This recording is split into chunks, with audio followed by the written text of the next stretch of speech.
There's a combo in Europe, I forget its name, but on the front line, there's a robot. Now that won't be jazz, so I'm not worried about that as the future of jazz. That's the difference, to begin with, between why this music is always so alive. It has to change. It's not a museum.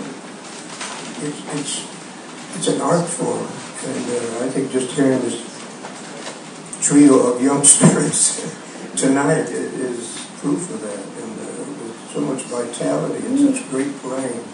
And I've played music with people that I couldn't talk with. Some of them were New Yorkers, of course, but they're kind of all over the world, and it's a way of bringing people together and letting your feelings, expressing your feelings, and it pretty much is based on forms, song forms, A, B, A, and blues and things like that. But it's the racial crap.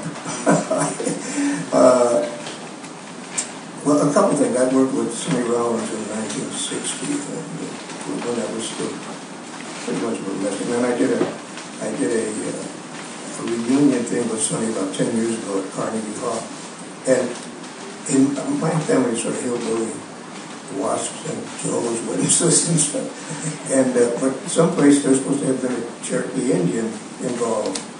And it's the same with Sonny Rollins. So after the concert, a few days, Sonny says, Jim, somebody's going to call you and wants to interview you. But he said, I got to warn you, he's going to talk about the race stuff. So just tell him we're a couple of redskins. So, but I think that was kind of, I actually got in trouble a few times because I thought we were all together and I forgot what horrible things that older black musicians had gone through.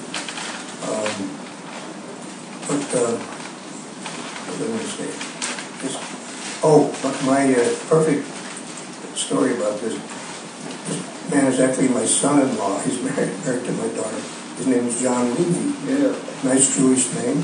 And he happens to be black, and evidently that was a slave name somehow years ago. And John was the first, I guess, African-American black to manage a jazz group that was really successful. And the leader was George Shearing, who's blind. So go figure that. It's kind of like that. And it's just almost nonsense among jazz musicians to think about segregating and separating people. Except maybe good players and bad players. Well, John Levy told me once he became a manager and got involved with contracts, etc., he found that at major record companies at the time there was often two contracts, a white contract and a black contract. And we did something about that. And about bringing people together with this music, my favorite story is what John Faddis told the day that Louis Armstrong's home in Queens became a national landmark. There were people from all over the world there, and kids from the neighborhood, from the Louis Armstrong Elementary and Middle School. And John suddenly, in the midst of all of that, appears up next to the room where Louis used to listen to records, do his collages, etc. And all of a sudden, John Faddis is standing there and plays West End blues all by himself, and it was startling. And then he tells the story. There was a civil war in the Belgian Congo, not unusual, fierce one. And all of a sudden, a halt was declared because both sides, the leaders on both sides, found out that Louis Armstrong was scheduled to play in the Belgian Congo. So jazz does have that quality.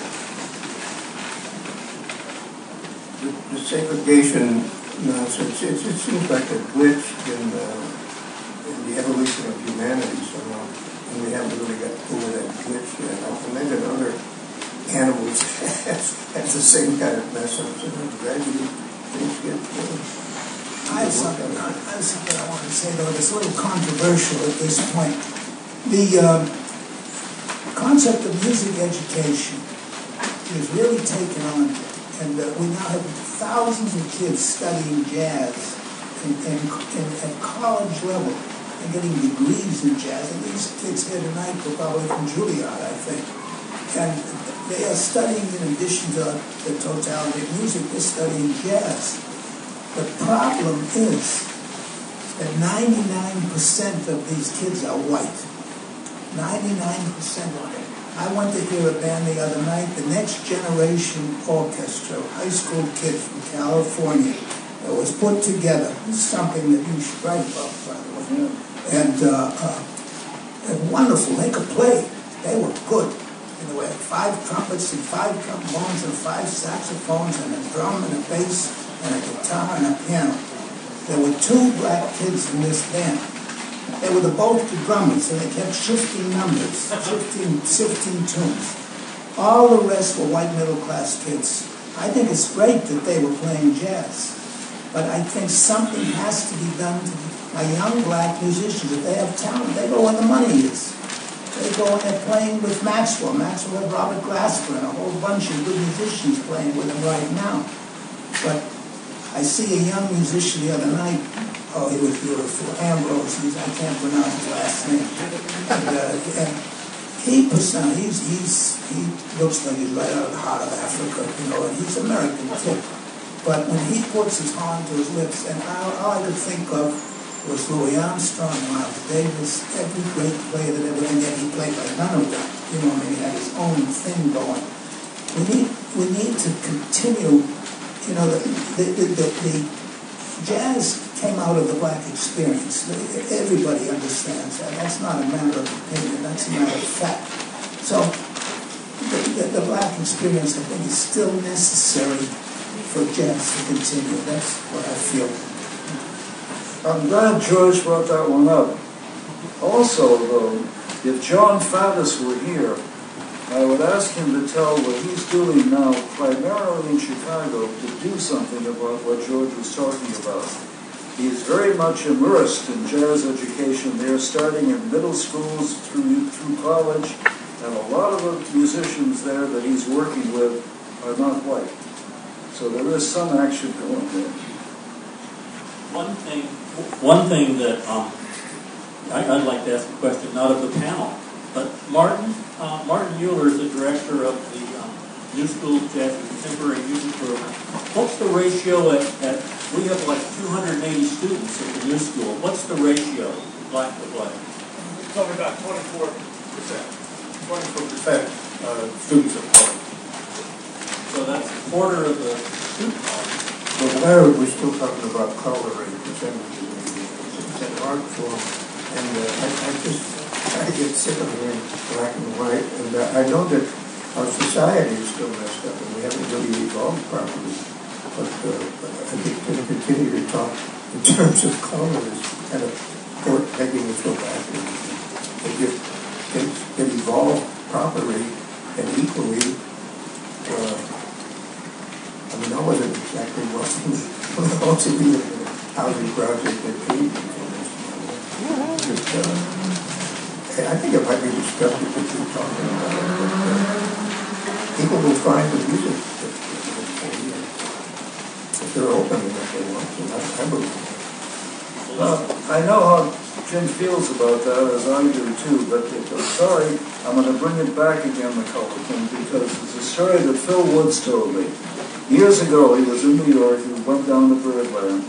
He was beginning to make some kind of impression, but mainly people, if they were writing about him, said, oh, he's following Bird, he's copying Charlie Parker.